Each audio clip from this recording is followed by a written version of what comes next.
Hey guys, how are you? It's Break Nostalgia here. Today we're gonna review this build. That is a build that comes from this vintage Lego Train Idea book from 1980, book number 7777. And the build you see is the one that you see in these two pages. And the build represents a train assembly factory. Now there are two reasons why I wanted to put together this build. The first one is just simply I wanted to put together, have it in front of me for real and get a feeling out of it. But the second one is because I wanted to get hopefully get some interesting elements to try to resolve a problem that I have and that probably many Lego collectors have out there. The problem is this: living in a small flat, I don't have the space to build a permanent train layout where I can put my trains in exposition. So the picture of the book, the picture of the book gave me an idea about do something alternative, which would be put together a build of this type, or maybe slightly bigger, maybe using 6 base plates instead of 4 like this build does.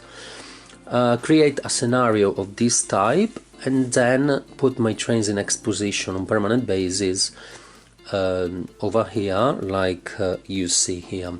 Now that would be a good compromise based on my possibilities, also because, as you can see, it will just take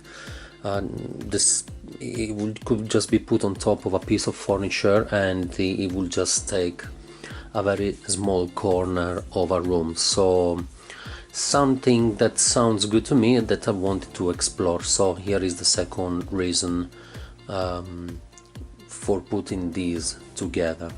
So the build is pretty interesting. I'm gonna give you a close-up now, and then we're gonna discuss a bit the features of it.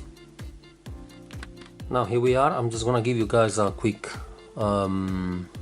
close-up to the build. As you can see here, we have the crane that is supposed to move parts around the build.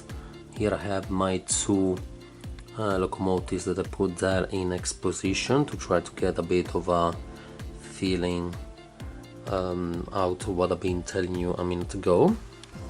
Then here is a very interesting feature, very cute, that is this plate that can, this little platform that can rotate around and eventually allow the worker to get some work done on the front of the locomotive.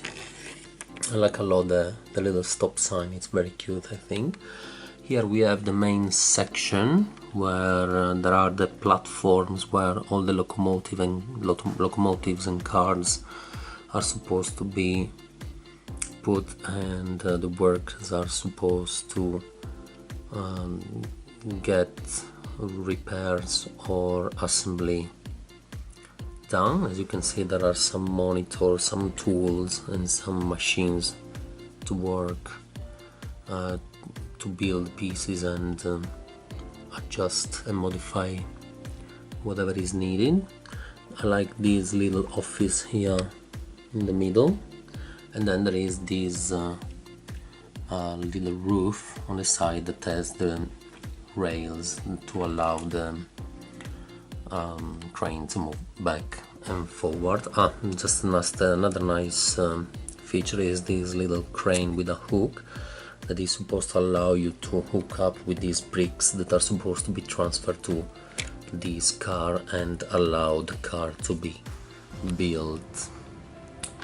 Now guys, for this last feature, turned off the lights because the feature I'm about to show you that is presented in the book is this one where you can turn up lights as well. Now what I've been using for this is the 12-volt light bricks and my 12-volt transformer. In the book the feature is presented with a 4.5 volt light bricks and with the transformer with batteries, but I don't have them, I have only these, so I thought that for the demonstration was gonna work very well. Very nice, looks good, gives a bit of an extra nice touch that eventually can be used in the evenings. Okay guys, so pretty much that's it for this review. The last thing I wanted to point out is just this. The build is very nice, I like it a lot, it's very vintage. It's a very vintage style and I really do like it. I like a lot also this open space that allows lots of details to be noticed and appreciated. But there's only one thing I want to point out, which is that the build doesn't have the best, is not built following the best proportions.